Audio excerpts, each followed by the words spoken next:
Assalamu alaikum. Bismillah, alhamdulillah. Bismillah, alhamdulillah, wa salatu wa salamu ala rasulillah wa ala alihi wa sahbihi wa man wala ba'd.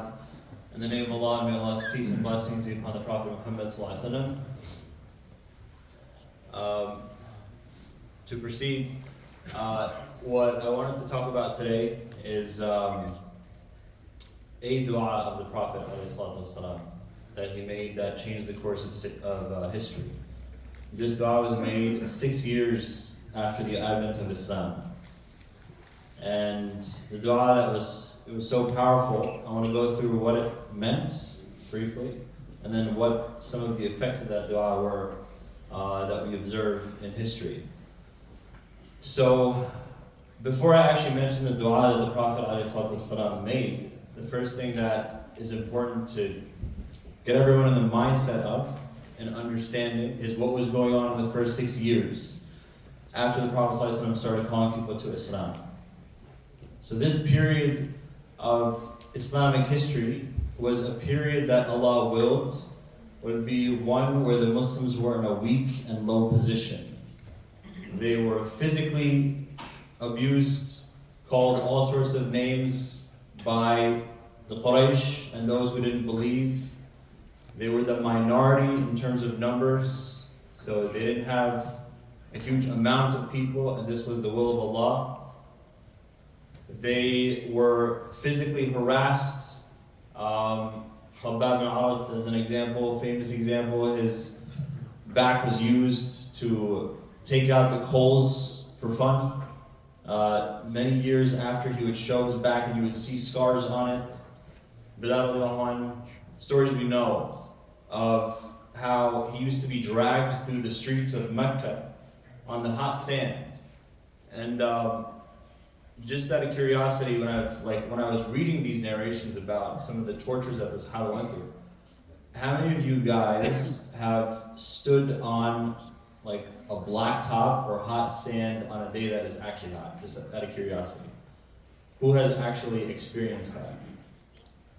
Because if you've experienced it, then you know that as soon as you step on that surface, you've got to step off. It's that hot. And if you don't step off, you feel like your foot's on fire.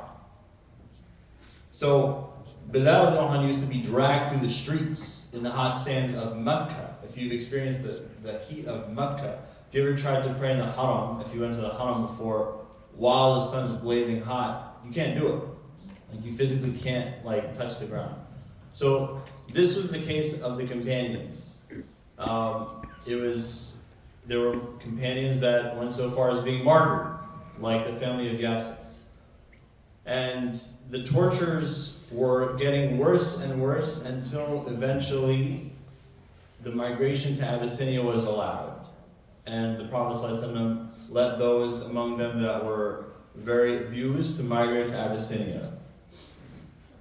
So we're in year 5, year 6. And everything is crescendoing, getting worse and worse, and the Muslims are in this state of weakness. And in this state of weakness, the order that Allah gave them was Kuffu aydiyakum wa aqimu salah. You're not allowed to fight back. So even if you feel the pain and the torture, you're supposed to patiently endure it right now. And in numbers you're low, and in tribal affiliations you're weak, so be patient.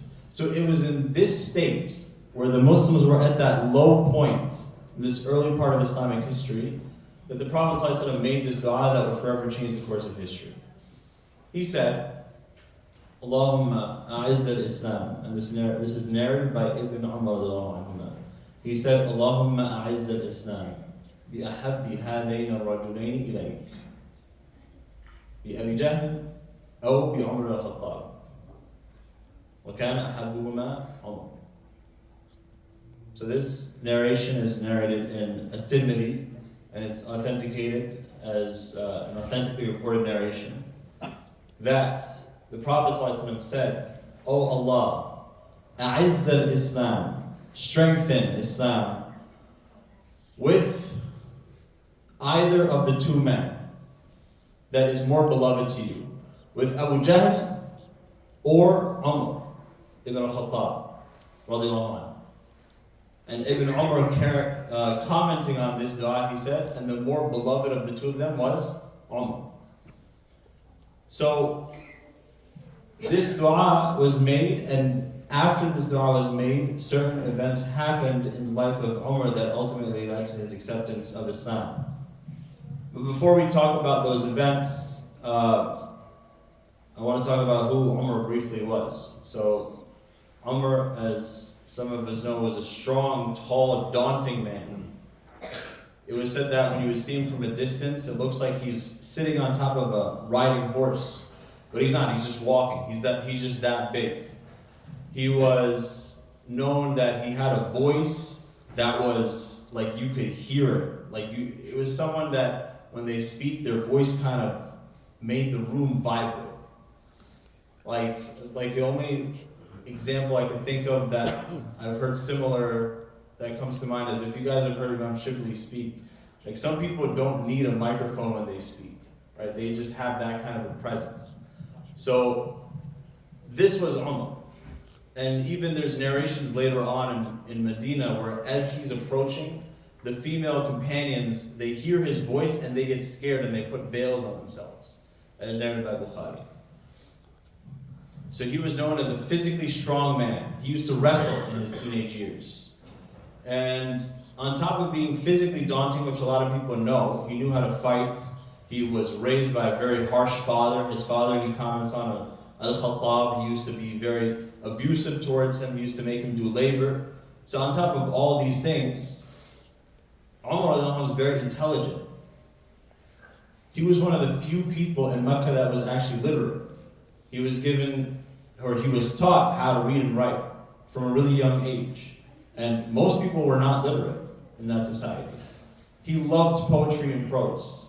As a matter of fact, the different tribes used to elect ambassadors to represent them for verbal altercations.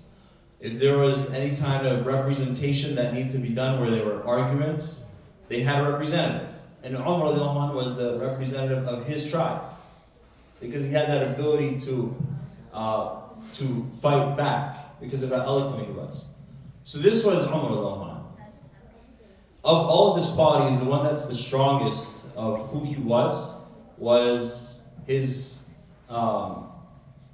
respect and his desire for seeing that there is whatever traditions are there, that they're upheld. So he was raised in a society that had certain ideals, and they had a certain ways of being. And Umar saw that as soon as this prophet, this man Muhammad started calling people to Islam, he started seeing families breaking apart. He started seeing people leaving traditions. And so he couldn't take this. When he believed in something or he followed something, he followed it all the way. He wanted all the traditions to go through. And so in the years that Islam started to grow, he started to try to push it back with strength because of how much they were starting to change things in the society. And so he used to physically abuse a lot of the companions in the early part. He used to abuse them so much that they actually migrated because of him. There's a narration that one of the companions migrated to Abyssinia, and she complained that she was migrating, that it's because of your physical torture and abuse that I'm migrating. So Umar, as things were getting stronger, his feelings were getting stronger and stronger for this.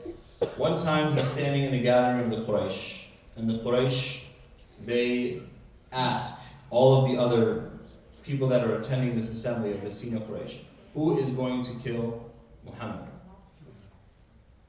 Who is going to kill Muhammad? Sounds like a very simple question. But killing him is suicide. Once you go and you kill Muhammad, it's a tribal warfare that would happen.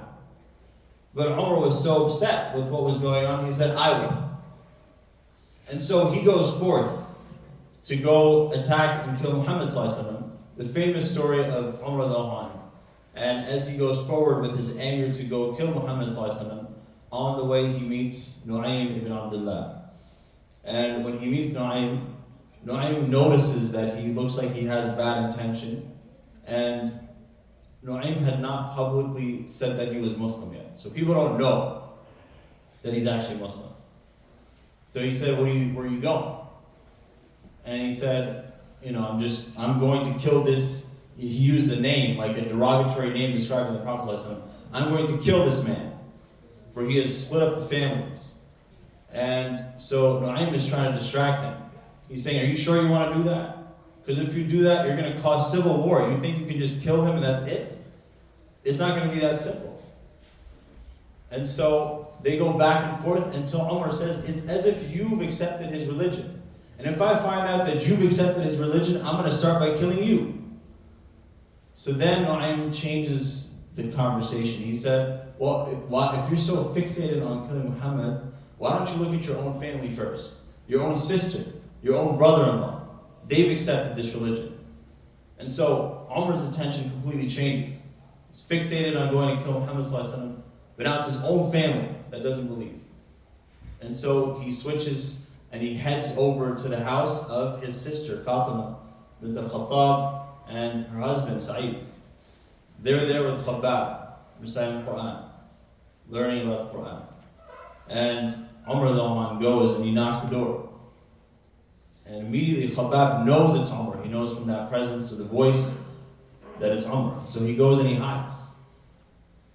Because he's not in a position to fight Umar. And he knows that it would be death for him if he was to be there in the house. And Umar barges in. And he goes and he sees Fatima and her husband. And he says, what are you guys doing? And she said, oh, we were just having a conversation. And he said, perhaps you've changed your religion. And then Sa'id responds, what if the truth is in other than yours? And other than your religion? And that was it. Sa'id Umar gets furious. He pulls Sa'id and he throws him on the ground. He gets on top of him, he starts beating him up. And Fatima's trying to pull him off. And he pushes her back until she starts bleeding. And Fatima is also the daughter of a Khattab. So she's not a weak person either. So she said, okay, do whatever you want.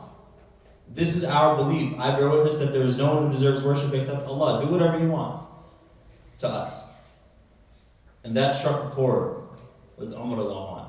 And he asked to read what Fatima was reading. And she said no at first.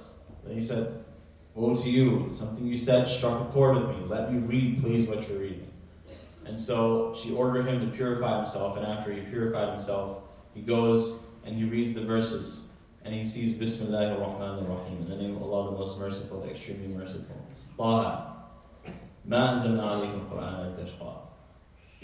We did not send down the Quran upon you as a meaning or a means of causing you distress. إِلَّا تَذْكِرَةً لِمَن يَخْشَى. Except as a reminder for the one that fears. تَنْزِيلًا مِمَّنْ خَلَقَ الْأَرْضَ وَالسَّمَاوَاتِ الْعُلَى. A revelation from the one that created the heavens and the earth on high. And he kept reading and reading, and he was just mesmerized. He said, is this really what the Arabs are so fearful of? These words? And at the end of it, when he got to the final ayah, إِنَّنِي أَنَا اللَّهُ لَا إِلَهَ إِلَّا أَنَا فَاعْبُدْنِي وَأَقِمِ الصَّلَاةَ لِذِكْرِي. Indeed, I am Allah. There is no one who deserves worship except me. So worship me and establish the salah for my remembrance. And so he said, I believe in this message and in the one to whom it was sent. And Khabbab, who was hiding at the time, came out of hiding when he heard this. And he said, Allahu Akbar. This is the dua that the Prophet Muhammad ﷺ made just a few days ago. This is the acceptance of the dua that the Prophet ﷺ made just a few days ago. And so they tell him where Arqam is, and he goes to the Prophet ﷺ. When he gets to the door of the Prophet ﷺ, it's Hamza that's there right now with them, and they're learning Islam. And they hear Umar at the door, and they start to get scared, because Umar's a physical presence, and he's probably, they think he has bad intentions. So then Hamza says, what are we afraid of? If he walks in, then we can all easily kill him, because Hamza's not a weak person either. And so they open the door, they grab him, the different companions grab him, they bring him to the Prophet ﷺ, and they let him go, and the Prophet ﷺ grabs him by the shirt. And he says, perhaps you will not believe until a big calamity befalls you. And he said, I bear witness, Omar said, I bear witness that there is no one who deserves worship except Allah, and that you are the messenger of Allah. This incident, after this incident, immediately after this incident, the whole narrative changes. The Muslims leave Arqam at that moment with a feeling of strength. If we go back to the dua of the Prophet ﷺ, he said, Allahumma a'izza al-Islam. A'izza means, we make this dua all the time. We say, Allahumma a'izza al-Islam wa al-Muslimin. We've been making that dua a lot over the past few weeks especially. Which means, oh Allah, strengthen, honor, dignify, raise the level of, make respected in the eyes of people, al-Islam, the religion of Islam, with the acceptance of Islam of Umar al-Khattab. So this dua, it wasn't that, oh Allah, strengthen us with the conversion of Umar al-Khattab. It was to strengthen Islam. So this dua was so profound, we see that the acceptance of it was not just immediately after the acceptance of Umar al-Khattab into Islam, but beyond that point, throughout the life of the Prophet ﷺ, which we mentioned a few examples, after his life, when he was the Khalifa, we'll see a few examples, and even till this day, at Islam, we see the source of strength. It comes from the acceptance of Islam of Umar al-Khattab. A few examples. So during Mecca, immediately after Umar becomes Muslim, Ibn Mas'ud narrates, many years later, he said that the Khilafah of Umar is a mercy. So he's talking about the Khilafah of Umar al-Khattab. And he's saying, I remember the days when we used to not be able to do tawaf or pray in public. But that all went away as soon as Umar accepted Islam. When he accepted Islam, we fought the people until they respected us. And then we used to pray and we used to do tawaf in public. So the first thing that Umar did when he became Muslim was he wanted to go and rub it in the face of every senior leader of the Quraysh that he could find. So he goes to his uncle. Who's his uncle? Does anyone know who the uncle of Umar is? Abu Jahl, right? He goes to the uncle of himself, Abu Jahl. He knocks on his door and he tells him, what if I told you I've changed my religion? And Abu Jahl said, don't do it. And he said, I've done it. And he said, don't do it. He said, I've already done it. And then he shuts the door in his face because he's so angry. And Umar, when that happens, he says, this is nothing. I need to do this more. I need more people to know. So then he goes to the next house, another senior level member of the Quraysh. He does the same thing. What if I told you I changed my religion to the religion of Muhammad? The guy says, don't do it. He said, I've already done it. And he shuts the door in his face. And he said, this is nothing. So he goes and he finds out, someone finds out what he's trying to do. Another man is seeing what Umar is doing. He's going house to house. And he says, you want to get your message out? You go talk to this man. This man is a loudmouth. You tell him anything and the news will spread to everybody in the town. So Umar goes and he tells him that he's changed his religion to the religion of Muhammad ﷺ. And then that man goes around and starts telling everybody. He starts making an announcement. And when that announcement is made, the people from the different tribes rush to Umar. And they start trying to attack him from all different sides. And this story is related by Ibn Umar, his son. So they start attacking him from all different sides. And Umar just fights back. He starts fighting back. And it said that one of them was Utbah, one of these enemies from amongst the Quraysh. And he throws Utbah down, he starts beating him up, and he pokes his eyes out. And when that happens, the other Quraysh kind of like back up, because they're like, oh, this is serious. So they start backing up out of fear. And they kept going and going until eventually everyone knew, though, that Umar became Muslim. But it wasn't enough for him to just become Muslim and leave that to himself. He wanted to let it be known. This is what you call strength. This is like who Umar was. The other thing that happened right after his acceptance was he went up to the Prophet ﷺ and he said, "Are we not Muslims?" The Prophet ﷺ said, "Yes." "Are we not following the truth regardless of whether we live or we die?" He said, "Yes." Why is he asking this question? Because for him, being a Muslim in private, he understands, and there was a reason for it. It was because Islam needed to be in private for it to continue to prosper. But for him, this is the truth. It doesn't matter life or death. He's been living a life for those 27 years. He's only 27 years old at this point. He's been living a life of jahiliyyah, of ignorance. And now he has the truth. And he does not want to live a life where he's keeping that a secret from people. So he says, "Are we not on the truth regardless of whether we live or die?" And he says, "Yes." And he said, "Why are we hiding?" He said, "We should indeed go out and tell people about this." And so he was given permission at this point to be public.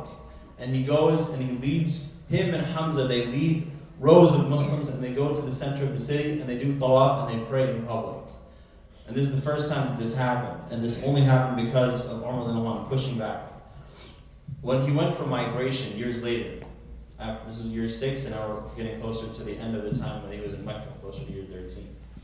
So when he went to make migration, Ali ibn Abi Talib said that the migration of every other companion was secret except for the migration of Umar. Like everyone else kept it a secret. Like they tried to go in discreet times, except for Umar. Umar is the one that in broad daylight, he starts equipping himself, he gets his bow ready, he gets his arrows sharpened, and he goes to the center of the city, and he sees gatherings of the Quraysh. They're sitting together, like senior members of the Quraysh sitting in different circles and groups talking. He goes to each of them and he says, "May your faces turn ugly. If anyone wants their mother to lose a child or their wife to lose a husband, then meet me at this place, at this time, and try to do anything." So he went around challenging each of the different groups of the Quraysh, telling them, if any of you dare, go ahead and do something. And no one dared. So Umar went in migration publicly, with taking a group of people with him, other companions with him, all together. So Umar, many examples, that was just in Mecca alone. Him showing his strength, immediately bringing the caliber of Islam to a different level with strength. But not just like with this physical strength or bravado, but also in terms of identity. When the Muslims finally migrated to Medina, the calling of the adhan was something that was suggested by Umar first. This is narrated authentically that the companions, they were arguing about or discussing how they should call people to prayer. Because when they originally came to Medina, they didn't have a way of people assembling for the prayer times. So one of them suggested doing a bell like the Christians. And another one suggested a horn. And Umar was the first to suggest the human voice. He suggested making the call to the prayer. And if you think about it, that's the identity of Islam from Umar, from a suggestion that he made. And it's something that stays with us till this day. And it's our pride, it's our source of izzah, like to see this as our calling. It makes us distinct as a people. We don't have like the same callings that the other religions do. Ours is so unique. When you hear the adhan, it's something that you know is exclusively Muslim. So it's identity that Umar was pushing for repeatedly throughout his life under the time of the Prophet ﷺ and afterwards. After the Prophet ﷺ passed away, there are specific examples where Umar was also known for pushing for certain things that would establish the identity and the izzah of Muslims. One of them is the compilation of the Quran. After a lot of the Sahaba started getting killed or they started passing away in battle, when there was a battle of the apostates, a lot of after the passing of Muhammad sallallahu alaihi wasallam, a lot of people started to apostate. They started to leave Islam. And so Abu Bakr ordered different groups of Sahaba to go fight. And a lot of them started to pass away, and they were the people that had memorized the Quran, and that was the way that the Quran was preserved up until that point, and that was okay up until that point. But the Hafaz, those who memorized the Quran, started to die in large numbers. And Umar was the one that went to Abu Bakr and started to convince him, hey, a lot of these Hafaz are dying. We need to preserve the Quran. We can't just let it, if we stay like this, then we're not going to have the Quran anymore. And Abu Bakr is the one that's telling this narration. He's saying that originally when Umar brought this idea, he was very uneasy about it. He said, how am I supposed to do something that the Messenger of Allah himself did not do?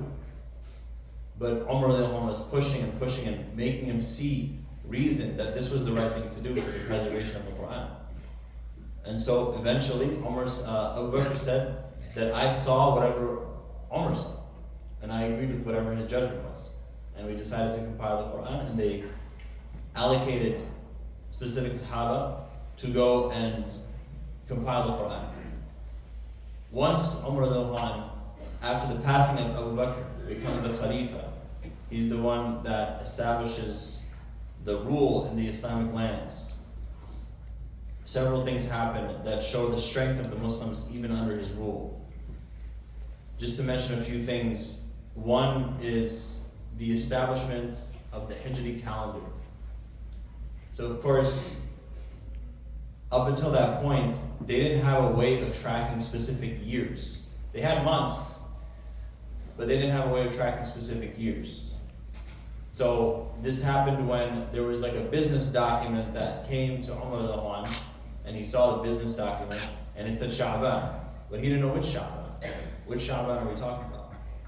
And so that led to him wanting to establish a calendar. So he gathered the senior companions and he told them, look, we need to establish some kind of a calendar system so that we know the years. And so they started to discuss different ideas.